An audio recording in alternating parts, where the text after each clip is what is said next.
بسم الله الرحمن الرحيم سبح اسم ربك الأعلى الذي خلق فسوى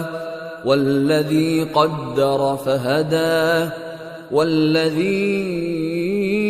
أخرج المرعى فجعله غثاء أحوى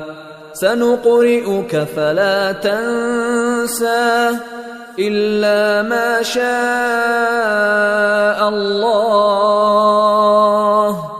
إنه يعلم الجهر وما يخفى ونيسرك لليسرى فذكر إن نفعت الذكرى سيذكر من يخشى ويتجنبها الأشقى الذي يصلى النار الكبرى ثم لا يموت فيها ولا يحيا قد أفلح من تزكى